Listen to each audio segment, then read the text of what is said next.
मित्रों, राजा दशरथ के पिता और श्री राम के दादा का नाम अज था। अज सौर वंश के 60वें राजा थे। अज सूर्य देवता के वंशज थे।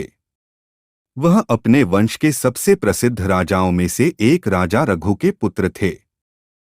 राजा रघु के राज्य में वर्तंतु नाम के एक ऋषि थे। वे बड़े विद्वान, बड़े महात्मा और बड़े तपस्वी थे। उनका आश्रम एक वन में था। सैकड़ों ब्रह्मचारियों का वे पालन पोषण भी करते थे और उन्हें पढ़ाते भी थे। उनमें कौत्स नाम का एक ब्रह्मचारी था। उसका विद्याध्ययन जब समाप्त हो गया तब महात्मा वर्तंतु ने उसे घर जाने की आज्ञा दी। उस समय कौत्स ने आचार्य वर्तंतु को गुरुदक्षिणा देनी चाहिए। अतएव दक्षिण के लिए धन मांगने की इच्छा से वह राजा रघु के पास आया। परंतु उस समय राजा रघु महानिधन हो रहा था, क्योंकि विश्वजित नामक यज्ञ में उसने अपनी सारी संपत्ति खर्च कर डाली थी। अतएव उसके खजाने में एक फूटी कौड़ी भी न थी। सोने और चांदी के पात्रों की तो बात ही नहीं, पीतल के भी पात्र उसके पास न थे। पानी पीने और भोज्य पदार्थ रखने के लिए उसके पास मिट्टी ही के 2-4 पात्र थे। वे पात्र यद्यपि चमकदार न थे, तथापि रघु का शरीर उसके अत्यंत उज्ज्वल यश से खूब चमक रहा था। शील्यधान भी वह एक ही था। अतिथियों का, विशेष करके विद्वान अतिथियों का सत्कार करना वह अपना परम कर्तव्य समझता था। इस कारण जब उसने उस वेदशास्त्र संपन्न कौत्स के आने की खबर सुनी तब उन्हीं मिट्टी के पात्रों में अर्घ्य और पूजा की सामग्री लेकर वह उठ खड़ा हुआ। उठा ही नहीं, वह उठकर कुछ दूर तक गया भी और उस तपोधनी अतिथि को अपने साथ लिवा लाया। यद्यपि रघु उस समय सुवर्ण संपत्ति से धनवान न था, तथापि मानरूपी धन को भी जो लोग धन समझते हैं उनमें वह सबसे बढ़ चढ़कर था। महामानधनी होने पर भी रघु ने उस तपोधनी ब्राह्मण की विधिपूर्वक पूजा की। विद्या और तप के धन को उसने और सब धनों से बढ़कर समझा। चक्रवर्ती राजा होने पर भी रघु का अभ्यागत के आदरातिथ्य की क्रिया अच्छी तरह मालूम थी। अपने इस क्रिया ज्ञान का यथेष्ट उपयोग करके रघु ने कौत्स को प्रसन्न किया। जब वह स्वस्थ होकर आसन पर बैठ गया तब रघु ने हाथ जोड़कर बहुत ही नम्रतापूर्वक उससे कुशल समाचार पूछना आरंभ किया। वह बोला, हे कुशाग्र बुद्धे, कहिए आपके गुरुवर तो अच्छे हैं। मैं उन्हें सर्वदर्शी महात्मा समझता हूँ। जिन ऋषियों ने वेद मंत्रों की रचना की है उनमें उनका आसन सबसे ऊंचा है। मंत्रकर्ताओं में वे सबसे श्रेष्ठ हैं। जिस तरह सूर्य से प्रकाश प्राप्त होने पर यह सारा जगत प्रातःकाल सोते से जग उठता है, ठीक उसी तरह आप अपने पूजनीय गुरु से समस्त ज्ञान राशि प्राप्त करके और अपने अज्ञानजन्य अंधकार को दूर करके जाग से उठे हैं। एक तो आपकी बुद्धि स्वभाव ही से कुश की नोक के समान तीव्र, फिर महर्षि वर्तंतु से अशेष ज्ञान की प्राप्ति। क्या कहना है? हाँ महाराज, यह तो कहिए आपके विद्यागुरु वर्तंतु जी की तपस्या का क्या हाल है। उनके तपश्चर्य के बाधक कोई विन्नता उपस्थित नहीं। विघ्नों के कारण तपश्चर्या को कुछ हानि तो नहीं पहुंचती। महर्षि बड़ा ही घोर तप कर रहे हैं। उनका तप एक प्रकार का नहीं, 3 प्रकार का है। कृच्छ चांद्रायण आदि व्रतों से शरीर के द्वारा तथा वेद पाठ और गायत्री आदि मंत्रों के जप से वाणी और मन के द्वारा वे अपनी तपश्चर्या की निरंतर वृद्धि किया करते हैं। उनका यह कायिक, वाचिक और मानसिक तप सुरेंद्र के धैर्य को भी चंचल कर रहा है। वह डर रहा है कि कहीं ये मेरा आसन न छीन लें। इसी से महर्षि के तपश्चरण संबंध में मुझे बड़ी फिक्र रहती है। मैं नहीं चाहता कि उसमें किसी तरह का विघ्न पड़े, क्योंकि मैं ऐसे महात्माओं को अपने राज्य का भूषण समझता हूँ। आपके आश्रम के पेड़ पौधे तो हरे भरे हैं, सूखे तो नहीं। आंधी और तूफान आदि से उन्हें हानि तो नहीं पहुंची। आश्रम के इन पेड़ों से बहुत आराम मिलता है। आश्रमवासी तो इनकी छाया से आराम पाते ही हैं, अपनी शीतल छाया से ये पथिकों के श्रम का भी परिहार करते हैं। इनके इसी गुण पर लुब्ध होकर महर्षि ने इन्हें बच्चे की तरह पाला है। थाले बनाकर उन्होंने इनको समय समय पर सींचा है, तृण की टट्टियां लगाकर जाड़े से इनकी रक्षा की है और कांटों से घेर कर इन्हें पशुओं से खा लिए जाने से बचाया है। मुनिजन बड़े ही दयालु होते हैं।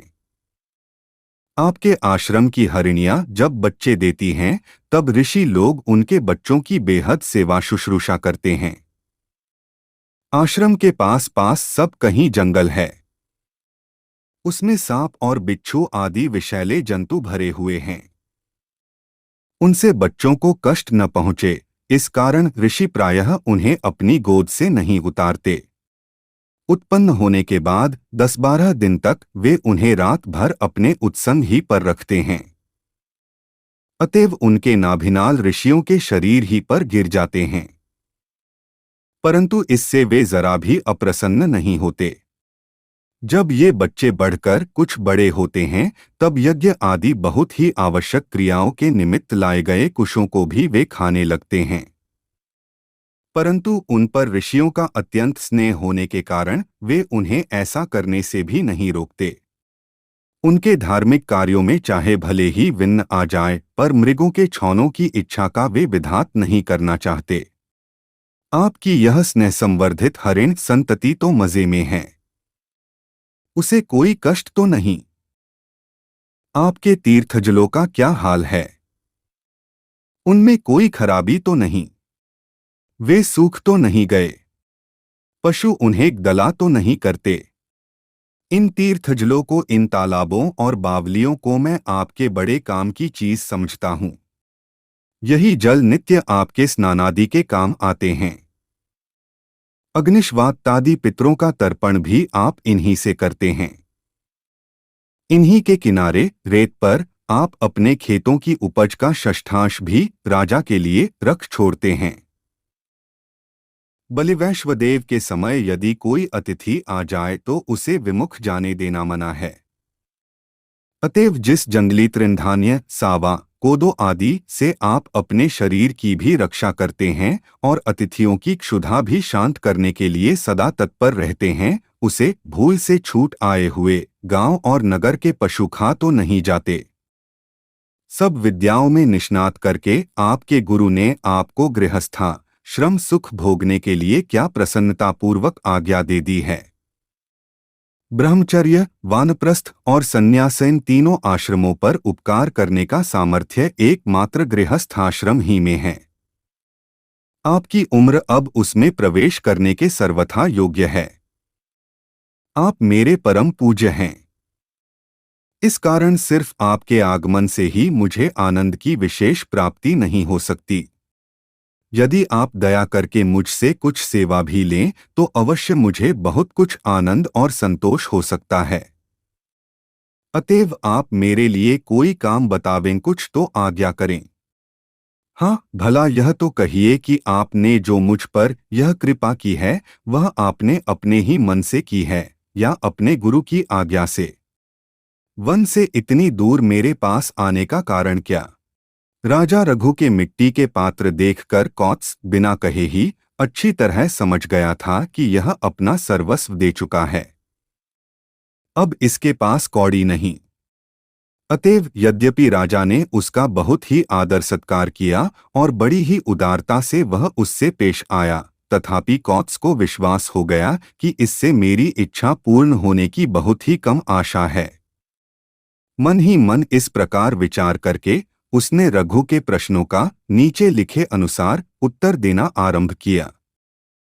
राजन, हमारे आश्रम में सब प्रकार कुशल है।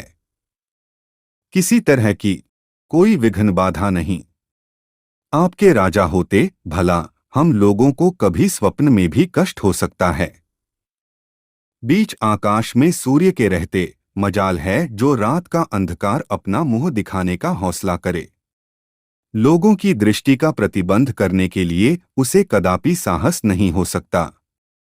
हे महाभाग, पूजनीय पुरुषों का भक्तिभाव पूर्वक आदरातिथ्य करना तो आपके कुल की रीति ही है। आपने तो अपनी उस कुलरीति से भी बढ़कर मेरा सत्कार किया। पूजनियों की पूजा करने में आप तो अपने पूर्वजों से भी आगे बढ़े हुए हैं। मैं आपसे कुछ याचना करने के लिए आया था, परंतु याचना का समय नहीं रहा। मैं बहुत देरी से आया, इसी से मुझे दुख हो रहा है। अपनी सारी संपत्ति का दान सत्पात्रों को करके आप इस समय खाली हाथ हो रहे हैं। कुछ भी धन संपत्ति आपके पास नहीं, एकमात्र आपका शरीर हो अब अवशिष्ट है।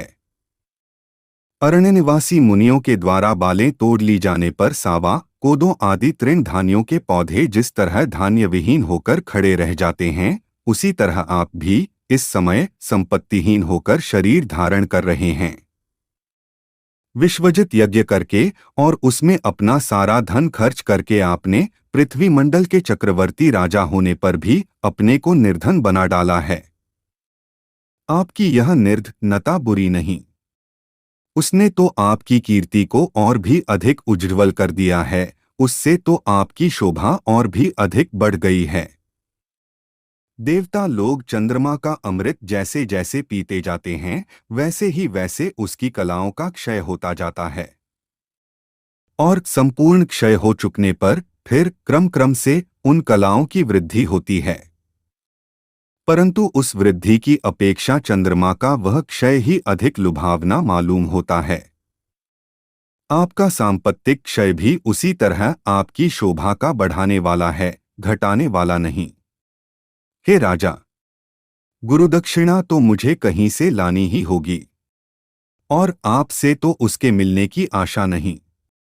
अतएव अब मैं और कहीं से उसे प्राप्त करने की चेष्टा करूंगा। आपको इस संबंध में मैं सताना नहीं चाहता। सारे संसार को जलवृष्टि से सुखी करके शरतकाल को प्राप्त होने वाले निर्जल मेघों को पतंगयोनि में उत्पन्न हुए चातक तक अपनी याचनाओं से तंग नहीं करते। फिर मैं तो मनुष्य हूं और गुरु की कृपा से 4 अक्षर भी मैंने पढ़े हैं। भगवान आपका भला करे, मैं अब आपसे विदा होता हूं।